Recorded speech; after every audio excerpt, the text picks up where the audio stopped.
ನಮಸ್ಕಾರ. ಹಣೆಯ ಮೇಲೆ ಒಂದು ರಹಸ್ಯ ಹೆಸರು. ಪ್ರಕಟಣೆ ಪುಸ್ತಕದಲ್ಲಿ ಇದೊಂದು ದೊಡ್ಡ ಒಗಟು ಅಲ್ವಾ? ಹಾಗಾದ್ರೆ ಇವತ್ತು ನಾವು ಆ ಹೆಸರಿನ ಹಿಂದಿನ ಸತ್ಯ ಏನು, ಅದನ್ನ ಧರಿಸಿದವರು ಯಾರು ಅನ್ನೋದನ್ನ ಒಟ್ಟಿಗೆ ಸೇರಿ ಭೇದಿಸೋಣ ಬನ್ನಿ. ನೋಡಿ, ಚಿಯೋನ್ ಪರ್ವತದ ಮೇಲೆ ಕುರಿಮರಿಯ ಜೊತೆ 1,44,000 ಜನ ನಿಂತಿದ್ದಾರೆ. ಇವರ ಸ್ಪೆಷಾಲಿಟಿ ಏನ್ ಗೊತ್ತಾ? ಅವರ ಹಣೆಯ ಮೇಲೆ ಕುರಿಮರಿ ಮತ್ತು ಆತನ ತಂದೆಯ ಹೆಸರು ಬರೆದಿದೆಯಂತೆ. ಸೊ ಸಹಜವಾಗಿ ಪ್ರಶ್ನೆ ಬರುತ್ತೆ, ಆ ಹೆಸರು ಯಾವುದು ಮತ್ತೆ ಈ ಜನರೆಲ್ಲ ಯಾರು? ಸರಿ, ಈ ಎರಡೂ ಪ್ರಶ್ನೆಗಳೇ ಇವತ್ತಿನ ನಮ್ಮ ಹುಡುಕಾಟಕ್ಕೆ ದಾರಿ. ಮೊದಲು ಆ ರಹಸ್ಯಮಯ ಹೆಸರಿದೆ ಅಲ್ವಾ, ಅದರ ಬಗ್ಗೆನೇ ತಿಳ್ಕೊಳ್ಳೋಣ. ಮೊದಲನೇದಾಗಿ ಆ ಹೆಸರಿನ ಬಗ್ಗೆ ಮಾತಾಡೋಣ. ಅದು ಸುಮ್ಮನೆ ಒಂದು ಪದ ಅಲ್ಲ, ಅದು ದೇವರನ್ನೇ ಪ್ರಕಟಿಸುವ ಒಂದು ಮಹಾಶಕ್ತಿ. ಹಾಗಾದ್ರೆ ಅದರ ಅರ್ಥ ಏನು? ಬನ್ನಿ ನೋಡೋಣ. ಒಂದ್ ಕ್ಷಣ ಹೀಗೆ ಯೋಚನೆ ಮಾಡಿ ನೋಡಿ. ನಾವು ಬದುಕೋದು 3 ಆಯಾಮಗಳಲ್ಲೇ. ಆದ್ರೆ ದೇವರು ಸಮಯದ ಆಚೆ ಇರೋರು. ಅಂಥವರನ್ನ ನಾವು ನೇರವಾಗಿ ನೋಡಕ್ಕಾಗುತ್ತಾ? ಖಂಡಿತ ಇಲ್ಲ. ಅದಕ್ಕೆ ದೇವರು ತನ್ನನ್ನು ತಾನು ನಮ್ಗೆ ಪರಿಚಯ ಮಾಡ್ಕೊಳ್ಳಕ್ಕೆ ಒಂದು ಸ್ಪೆಷಲ್ ದಾರಿಯನ್ನ ಬಳಸ್ತಾರೆ. ಇಲ್ಲಿ ನಡೆಯದೇ ಒಂದು ಅದ್ಭುತ ಪ್ರಕ್ರಿಯೆ. ಗಮನಿಸಿ, ಮೊದಲು ದೇವರು ತಮ್ಮನ್ನ ಒಂದು ಹೆಸರಿನ ಮೂಲಕ ನಮ್ಗೆ ತೋರಿಸ್ಕೊಳ್ತಾರೆ. ಆಮೇಲೆ ಅದೇ ಹೆಸರನ್ನ ತಮ್ಮ ಮಗನಿಗೆ ಬಳುವಳಿಯಾಗಿ ಕೊಡ್ತಾರೆ. ಕೊನೆಗೆ ಆ ಹೆಸರಿಗೆ ಇಡೀ ಸೃಷ್ಟಿಯ ಮೇಲೆ ಅಧಿಕಾರ ಸಿಗುತ್ತೆ. ಇದು ತಂದೆಯಿಂದ ಮಗನಿಗೆ, ಆಮೇಲೆ ಮಗನಿಂದ ಇಡೀ ಜಗತ್ತಿಗೆ ಹರಿದು ಬರುವ ಒಂದು ದೈವಿಕ ಅಧಿಕಾರದ ಚೇನಿದ್ದಾಗೆ. ಹಾಗಾದ್ರೆ ಅಷ್ಟೊಂದು ಪವರ್ಫುಲ್ ಆಗಿರೋ ಆ ಹೆಸರು ಯಾವುದು? ಅದು ಯೇಸು. ಆದ್ರೆ ಇದರ ಅರ್ಥ ಬರೀ ಒಬ್ಬ ವ್ಯಕ್ತಿಯ ಹೆಸರು ಅಂತ ಅಲ್ಲ. ಇದರ ನಿಜವಾದ ಅರ್ಥ ಯೆಹೋವನೇ ರಕ್ಷಣೆ. ಅಂದ್ರೆ ನೋಡಿ, ಈ ಒಂದೇ ಹೆಸರಲ್ಲಿ ತಂದೆಯ ರಕ್ಷಣಾಶಕ್ತಿನೂ ಇದೆ, ಮಗನ ಕಾರ್ಯನೂ ಸೇರಿದೆ. ಸೊ ಹಣೆಯ ಮೇಲೆ ಬರೆದಿರೋ ಹೆಸರು ಬೇರೆ ಯಾವುದೂ ಅಲ್ಲ, ಅದು ಯೇಸು. ಇದು ತಂದೆ ಮತ್ತು ಮಗ ಇಬ್ಬರನ್ನೂ ರೆಪ್ರೆಸೆಂಟ್ ಮಾಡುತ್ತೆ. ಸರಿ, ಮೊದಲ ರಹಸ್ಯ ಅಂತೂ ಬಗೆಹರಿತು. ಆದ್ರೆ ಈ ಹೆಸರನ್ನ ಹೊತ್ತಿರೋ ಆ 1,44,000 ಜನ, ಅವರು ಯಾರು? ಈಗ ನಾವು ನಮ್ಮ ಎರಡನೇ ದೊಡ್ಡ ಪ್ರಶ್ನೆ ಹತ್ರ ಬಂದಿದ್ದೀವಿ. ಈ ಪವಿತ್ರ ಹೆಸರನ್ನ ಹಣೆಯ ಮೇಲೆ ಧರಿಸೋ ಗೌರವ ಯಾರಿಗೆ ಸಿಕ್ಕಿದೆ? ಈ 1,44,000 ಜನರನ್ನ ಪ್ರಥಮ ಫಲಗಳು ಅಂತ ಕರೀತಾರೆ. ಹಾಗಂದ್ರೆ ಏನು? ಪ್ರಥಮ ಫಲಗಳು ಇದು ಸುಮ್ಮನೆ ಒಂದು ಟೈಟಲ್ ಅಲ್ಲ. ಇದನ್ನ ಹೇಗೆ ಅರ್ಥ ಮಾಡ್ಕೊಳ್ಬೋದು? ಒಂದು ದೈವಿಕ ಸುಗ್ಗಿಯಲ್ಲಿ ಮೊದಲು ಕಟಾವು ಮಾಡಿದ ಬೆಳೆ ಇದ್ಹಾಗೆ. ಆದ್ರೆ ಈ ರೂಪಕದ ಅಸಲಿ ಅರ್ಥ ಏನು? ಈ ಗುಂಪಲ್ಲಿ ಯಾರೆಲ್ಲ ಇದ್ದಾರೆ? ಈ ಬಗ್ಗೆನೇ ಬೇರೆ ಬೇರೆ ವಾದಗಳಿವೆ. ನೋಡಿ, ಈ ಪ್ರಥಮ ಫಲಗಳು ಯಾರು ಅನ್ನೋದ್ರ ಬಗ್ಗೆನೇ ಹಲವು ಅಭಿಪ್ರಾಯಗಳು ಚಾಲ್ತಿಯಲ್ಲಿವೆ. ಕೆಲವರ ಪ್ರಕಾರ ಇದು ಬರೀ 2 ಸಾಕ್ಷಿಗಳು ಅಷ್ಟೇ. ಇನ್ನು ಕೆಲವರು ಇಲ್ಲ, ಇದು ಆ ನಿರ್ದಿಷ್ಟ 1,44,000 ಜನ ಮಾತ್ರ ಅಂತಾರೆ. ಆದರೆ ಈ ವಿಶ್ಲೇಷಣೆ ಈ ವಾದಗಳನ್ನು ಒಪ್ಪಲ್ಲ.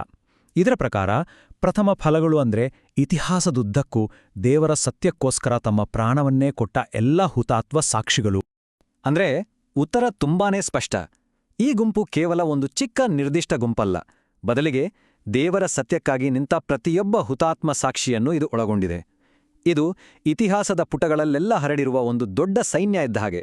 ಓಕೆ, ಆದರೆ ಇವರ ಉದ್ದೇಶವಾದ್ರೂ ಏನು? ಸರಿ, ಇವರು ಯಾರು ಅಂತ ನಮಗೆ ಈಗ ಗೊತ್ತಾಯ್ತು. ಆದರೆ ಅತಿ ಮುಖ್ಯವಾದ ಪ್ರಶ್ನೆ ಈಗ ಬರುತ್ತೆ, ಯಾಕೆ? ಈ ಹುತಾತ್ಮರ ಗುಂಪು ಇರೋದರ ಹಿಂದಿನ ದೈವಿಕ ಉದ್ದೇಶ ಏನು? ಉತ್ತರ ಸಿಗೋದು 3 ಪವಿತ್ರ ಸುಗ್ಗಿಗಳಲ್ಲಿ. ಇದು ಒಂದು ರೀತಿ ದೈವಿಕ ಸುಗ್ಗಿಯ ಟೈಮ್ಲೈನ್. ಮೊದಲ ಸುಗ್ಗಿ ನಡೆದಿದ್ದು ಪಸ್ಕ ಹಬ್ಬದಲ್ಲಿ. ಆಗ ಯೇಸು ಕ್ರಿಸ್ತರು ತಾವೇ ಮೊದಲ ಪ್ರಥಮ ಫಲವಾಗಿ ಎದ್ದು ಬಂದರು. ಎರಡನೇ ಸುಗ್ಗಿ ಪೆಂತೆಕೋಸ್ತ್ನಲ್ಲಿ. ಆಗ ಪವಿತ್ರಾತ್ಮವನ್ನ ಪಡೆದ ಸಂತರು ಒಟ್ಟಾದರು. ಮತ್ತು ಕೊನೆಗೆ 3ನೇ ಮತ್ತು ಫೈನಲ್ ಸುಗ್ಗಿ, ಅದೇ ನಮ್ಮ 1,44,000 ಹುತಾತ್ಮರು. ಇದೆಲ್ಲ ದೇವರ ವಿಮೋಚನಾ ಯೋಜನೆಯ 3 ಇಂಪಾರ್ಟೆಂಟ್ ಸ್ಟೇಜ್ಗಳು. ಇವರನ್ನ ಬರೀ ಹುತಾತ್ಮರು ಅಂತ ಅಷ್ಟೇ ಕರೆಯಲ್ಲ, ಇವರಿಗೆ ಚೊಚ್ಚಲ ಮಕ್ಕಳು ಅನ್ನೋ ಗೌರವ ಇದೆ. ಅಂದ್ರೆ ಇವರು ದೇವರ ಆಸ್ತಿಗೆ ಬಾಧ್ಯತೆದಾರರು. ಅಷ್ಟೇ ಅಲ್ಲ, ರಾಜವಂಶಸ್ಥರಾದ ಯಾಜಕರು. ಅಂದ್ರೆ ಇವರಿಗೆ ಆಳುವ ಮತ್ತು ಸೇವೆ ಮಾಡುವ 2 ಅಧಿಕಾರ ಇದೆ ಅಂತ. ಈ ಪ್ರತಿಯೊಂದು ಬಿರುದು ಕೂಡ ಅವರ ಸ್ಥಾನ ಎಷ್ಟು ದೊಡ್ಡದೋ ಅಂತ ತೋರಿಸುತ್ತೆ. ಈಗ ಬರ್ತೀವಿ ಕಥೆಯ ಅಸಲಿ ತಿರುಳಿಗೆ. ಈ ಹುತಾತ್ಮರು ಕೊಟ್ಟ ಸಾಕ್ಷಿ ಏನಿದೆ, ಅದು ಬರೀ ಭೂಮಿಗೆ ಸೀಮಿತ ಆಗಿಲ್ಲ. ಇದು ಇಡೀ ಬ್ರಹ್ಮಾಂಡದಲ್ಲಿ ನಡೀತಿರೋ ಒಂದು ದೊಡ್ಡ ಸಂಘರ್ಷದಲ್ಲಿ ಸೈತಾನನ ಸುಳ್ಳನ್ನ ಬಯಲಿಗೆಳೆಯೋ ಒಂದು ಮಹತ್ವದ ಸಾಕ್ಷಿ. ಇಲ್ಲಿರೋ ಸಂಘರ್ಷ ಏಕ್ದಮ್ ಸ್ಪಷ್ಟವಾಗಿದೆ. ಒಂದ್ಕಡೆ ಸೈತಾನನ ವಾದ, ಮನುಷ್ಯರಿಂದ ದೇವರ ಆಜ್ಞೆಗಳನ್ನ ಪಾಲಿಸೋಕೆ ಆಗೋದೇ ಇಲ್ಲ. ಇನ್ನೊಂದ್ ಕಡೆ ಹುತಾತ್ಮರ ಜೀವನವೇ ಅದಕ್ಕೆ ಉತ್ತರ. ನಾವು ಸಾವಿನ ತನಕ ಆಜ್ಞೆಗಳನ್ನ ಪಾಲಿಸಿದೀವಿ ಮತ್ತು ನಮ್ಮ ಪುನರುತ್ಥಾನವೇ ಅದಕ್ಕೆ ಸಾಕ್ಷಿ. ಇದು ಸುಳ್ಳಿನ ವಿರುದ್ಧ ಸತ್ಯ ಕೊಟ್ಟಿರೋ ಒಂದು ಜೀವಂತ ಪುರಾವೆ. ಈ ಪ್ರೋಸೆಸ್ ಹೇಗಿದೆ ನೋಡಿ. ಹುತಾತ್ಮರ ವಿಧೇಯತೆ ಅವರ ಪುನರುತ್ಥಾನಕ್ಕೆ ದಾರಿ ಮಾಡ್ತು. ಅವರ ಪುನರುತ್ಥಾನ ದೇವರ ಆಜ್ಞೆಗಳು ಸತ್ಯ ಅಂದ ಪ್ರೂವ್ ಮಾಡ್ತು. ಈ ಪ್ರೂಫ್ ಸೈತಾನನ ವಾದವನ್ನ ಸಂಪೂರ್ಣವಾಗಿ ಪುಡಿಪುಡಿ ಮಾಡ್ತು. ಕೊನೆಗೆ ಅವರ ತ್ಯಾಗದಿಂದಾಗಿ ದೇವರ ಪ್ರೀತಿ ಮತ್ತು ನ್ಯಾಯ ಇಡೀ ವಿಶ್ವದ ಮುಂದೆ ಎತ್ತಿ ಹಿಡಿಯಲ್ಪಟ್ಟು. ಕೊನೆಗೆ ಈ ಎಲ್ಲಾ ತ್ಯಾಗಗಳು ಸ್ಥಾಪಿಸೋದು ಒಂದೇ ಒಂದು ಸತ್ಯವನ್ನ. ಅದೇನಂದ್ರೆ ದೇವರ ನಿಯಮ ಒಂದು ಹೊರೆಯಲ್ಲ, ಬದಲಿಗೆ ಅದು ಜೀವನಕ್ಕೆ ದಾರಿ. ಮೂಲ ಗ್ರಂಥದಲ್ಲೂ ಇದನ್ನೇ ಸ್ಪಷ್ಟವಾಗಿ ಹೇಳಲಾಗಿದೆ. ಪುನರುತ್ಥಾನದ ಮೂಲಕ ಆಜ್ಞೆಗಳ ಸತ್ಯಾಸತ್ಯತೆ ಸಾಬೀತಾಗುತ್ತೆ. ಯಾವಾಗ ಇದು ಸಾಬೀತಾಗುತ್ತೋ ಸೈತಾನನ ಸುಳ್ಳು ಬಯಲಾಗುತ್ತೆ. ಹಾಗಾಗಿ ಪುನರುತ್ಥಾನವೇ ಫೈನಲ್ ಜಡ್ಜ್ಮೆಂಟ್. ಹಾಗಾದ್ರೆ ನಾವಿದ್ರಿಂದ ಏನ್ ತಿಳ್ಕೊಂಡ್ವಿ?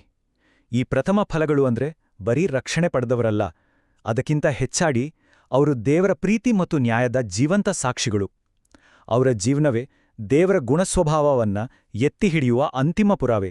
ಈ ಇಡೀ ವಿಶ್ಲೇಷಣೆ ನಮ್ಮುಂದೆ ಒಂದು ಕೊನೆಯ ಪ್ರಶ್ನೆಯನ್ನು ಇಡುತ್ತೆ. ಸಾವಿರಾರು ವರ್ಷಗಳ ಹಿಂದಿನ ಈ ಹುತಾತ್ಮರ ಸಾಕ್ಷ್ಯ, ಈ ದೈವಿಕ ಪುರಾವೆ ನಮ್ಮ ಇವತ್ತಿನ ಜೀವನಕ್ಕೆ ಯಾವ ಪಾಠವನ್ನ ಕಲಿಸುತ್ತೆ? ಈ ಬಗ್ಗೆ ಯೋಚನೆ ಮಾಡಿ. ಮುಂದಿನ ವಿಶ್ಲೇಷಣೆಯಲ್ಲಿ ಮತ್ತೆ ಸಿಗೋಣ.